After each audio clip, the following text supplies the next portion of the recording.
PSL में भी आज एक मैच था और बहुत बड़ा मैच था। आई थिंक बहुत इंपॉर्टेंट मैच था दोनों टीमों के लिए। लाहौर कलंदर वर्सेस कराची का मैच था और कराची ने ये मैच जीत ली है। आई थिंक लाहौर ने बहुत गलतियां की हैं आज। और अगर आप टेबल को थोड़ा सा देखें तो टेबल वो शेप पकड़नी शुरू कर रहा है। जो हम बात कर रहे थे कि टॉप 4 कौन हो सकते हैं, लेकिन अब मुल्तान सुल्तान ने इतनी बुरी क्रिकेट खेली है कि वो सबसे पहले बाहर हो चुके हैं। अगर वो थोड़ी सी बेहतर क्रिकेट खेल लेते तो यहाँ पे चीजें बड़ी इंटरेस्टिंग अभी तक रहती और अभी भी उनके चांस होते। और शायद आई थिंक उन्होंने परफॉर्मेंसेस भी अच्छी नहीं दी, वरना जो टॉप 4 की हम बात कर रहे थे वो हो सकती थी। टेबल की भी बात करते हैं, लेकिन पहले अगर देखें तो आज के मैच में हुआ क्या है। लाहौर कलंदर ने पहले बैटिंग की और बीच में बारिश हुई और 15 ओवर का फिर मैच हो गया था ओवरऑल। फखर जमान ने 51 रन बनाए। मोहम्मद नईम ने बड़ी जबरदस्त इनिंग खेली, 65 रन बनाए 29 बॉलों में। 224 का स्ट्राइक रेट था उस बंदे का और जबरदस्त शॉट्स आज लगाए थे। आज कॉन्फिडेंट और ज्यादा लग रहा था। फखर जमान की अगर बात करें तो वो काफी मतलब उन्होंने लंबी बैटिंग की है, 33 बॉलों में 51 रन बनाए हैं। और उसके बाद अब्दुल्ला ने 18 रन बनाए। पैरल मिचेल पहली बॉल में आउट हो गए थे। सैम बिलिंग, अब ये जिस टाइम पे आए थे ना, ये सैम बिलिंग वगैरह, ये उस वक्त आपको मारना ही था तो वो मारने जा रहे थे सब। खैर किसी तरह इन्होंने 160 रन बना लिए। लेकिन मुझे एक चीज समझ नहीं आई कि आज आपने आसिफ अली को ऊपर क्यों नहीं भेजा। आसिफ अली तो काम ही ये करता है। इवन आप, मुझे लगता है कि आप शायद उसको वन डाउन भेज सकते थे, चौथे नंबर पे भेज सकते थे। आसिफ अली को आज आप भेज सकते थे ऊपर, क्योंकि अगर आप देखो तो अब्दुल्ला टॉप 3 ने रन की हैं, टॉप 2 ने 50 की है, उसके बाद अब्दुल्ला ने 18 रन बनाए हैं, उसके बाद किसी ने कोई रन नहीं बनाया। सो आप उसको ऊपर भेज सकते थे। सो बट आई थिंक वहां पे भी ये गलती हुई। शायद गलती नहीं भी कह सकते हैं, क्योंकि टोटल तो उन्होंने एक अच्छा कर लिया था। और उसके बाद डीएलएस मेथड के तहत इनको 8 रन भी एक्स्ट्रा मिल गए थे।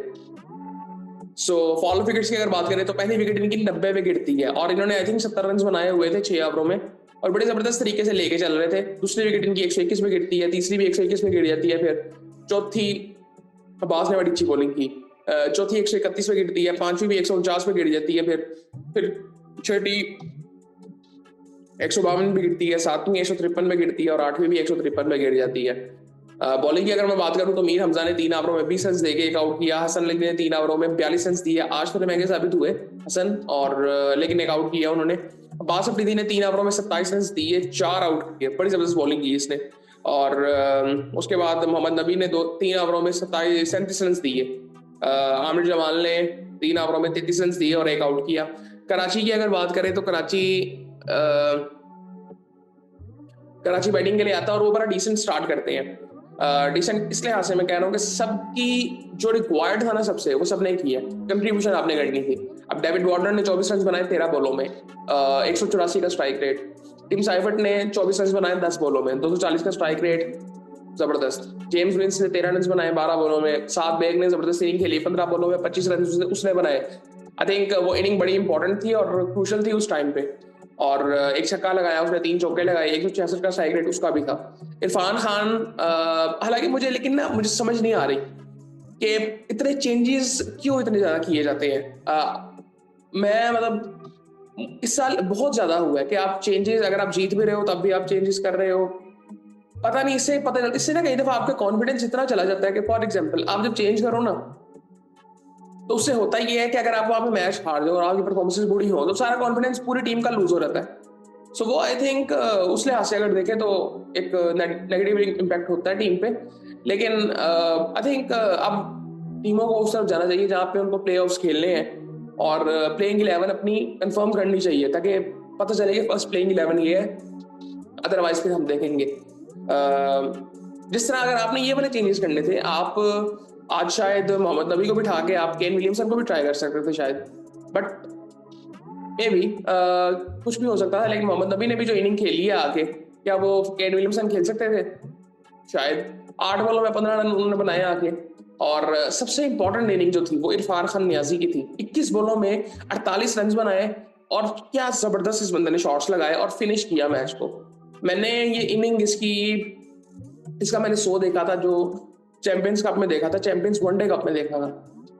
उसके बाद ये वाली इनिंग इसकी मैंने देखी है, जो कि इतनी जबरदस्त था। और जबरदस्त शॉट्स लगाए, 5 छक्के लगाए, 2 चौके लगाए और छक्के जबरदस्त किस्म के थे कि आप कह सकते हो मॉडर्न डे क्रिकेट को सूट करते हैं। सो आई थिंक जिस तरह से उसने फिनिश किया बहुत जबरदस्त था।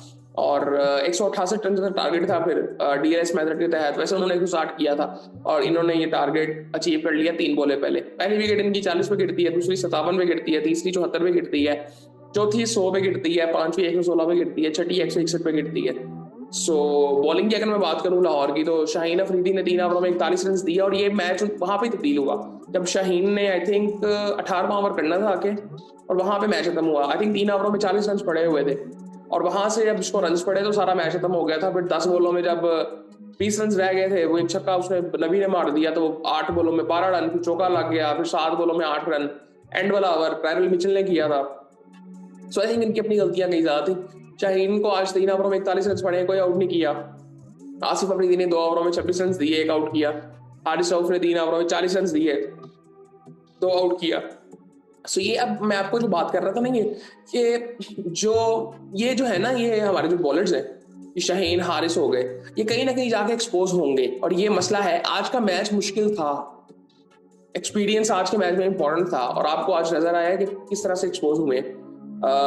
सिकंदर रजा 2 ओवरों में 21 रन, रिशाद हुसैन ने 3 ओवरों में 28 रन, टैरिल मिचेल ने वो अपना दूसरा ओवर कर रहे थे, 9 रन दिए, 2 आउट किए उन्होंने। बट यहाँ पे ना अब समझना पड़ेगा कि एक तो ये लाहौर को क्लियर करना पड़ेगा कि उनकी बैकबोन वो 3 ही है जो गोरे हैं। सैम बिलिंग हो गया, टैरिल मिचेल हो गया और सिकंदर रजा। उसके बाद इनको अपनी बॉलिंग को देखना है कि ये कौन सा टोटल डिफेंड कर सकते हैं। तो आज का टोटल इनको डिफेंड करना चाहिए था, बहुत ज्यादा टोटल था, लेकिन आई थिंक इन्होंने बॉलिंग भी बहुत गंदी की है और उसने बॉल बैटिंग भी बड़ी अच्छी की है न्याजी ने। सो ये सूरत हाल थी। अब थोड़ा ना टेबल को जरा देखते हैं कि टेबल की क्या सूरत हाल है। टेबल पे जो हम बात कर रहे थे ना, इस वक्त अगर आप देखें तो क्वेटा टॉप पे है और क्वेटा की हम बात कर रहे थे, क्वेटा बहुत स्ट्रॉन्ग टीम है। उन्होंने अपनी प्लेइंग 11 किसी हद तक ढूंढ ली है और 8 में से 5 मैचेस वो जीते हैं, 2 मैचेस उनके अभी पड़े हुए हैं और उनके 11 पॉइंट है और ये मेरे ख्याल से ये कंफर्म हो गया कि आगे जाएंगे। ये इस्लामाबाद के 10 पॉइंट है, कराची के भी 10 पॉइंट है। अब इस्लामाबाद अगर एक मैच जीतता है तो उनके वो भी टॉप पे जा सकते हैं। अब लाहौर का एक मैच रह गया पेशावर के साथ, अब वो पेशावर के लिए भी उतना ही इंपॉर्टेंट है जितना इनके लिए है। अब लाहौर के 6 पॉइंट है, अगर लाहौर नहीं लाहौर के 6 पॉइंट नहीं है, लाहौर के 9 पॉइंट है, पेशावर के 6 पॉइंट है। पेशावर अगर 3 में से, मतलब वो मैच बड़ा इंपॉर्टेंट है। लाहौर अगर वो मैच हारता है फिर जाके पेशावर के कोई चांसेस बनेंगे। अब ये लाहौर पेशावर का रह गया। सो अब ये सूरत हाल, अगर आप देखें ना, अगर मुल्तान थोड़ा बेहतर क्रिकेट खेल रहा होता है, उनके 2 पॉइंट है 8 मैचों में, अगर वो 2 जीत भी जाती है तो उनके 6 पॉइंट हो जाएंगे। सो उनको 3-4 मैचेस जीतने चाहिए थे अपने पहले। सो आई थिंक ये पूरा टेबल ही चेंज होता। ये उसी तरह से होता है कि इस्लामाबाद अब आपको नजर आ रही है जिस तरह से वो अपने 3 मैचेस हारे हैं, तो ऐसे लग रहा है कि वो अगले 2 मैचेस भी जीत नहीं सकते।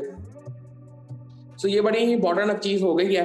पेशावर और लाहौर का मैच बड़ा इंपॉर्टेंट हो गया और मुझे जो लग रहा है ना, मुझे लग रहा है कि वो पेशावर जीत जाएगा और और उनके 2 मैचेस भी हैं। और मैं कभी देख रहा था कहीं पे ये पंजाब किंग्स में जो IPL की टीम है, उन्होंने अनाउंस किया कि उनका वो जो मैक्सवेल की जगह पे ये मिचेल ओवन आ रहा है। सो मिचेल ओवन तो अभी पेशावर से खेल रहा है, पता नहीं अब वो ये क्या कहते हैं इसके बाद है, पता नहीं क्या चल रहा है यार।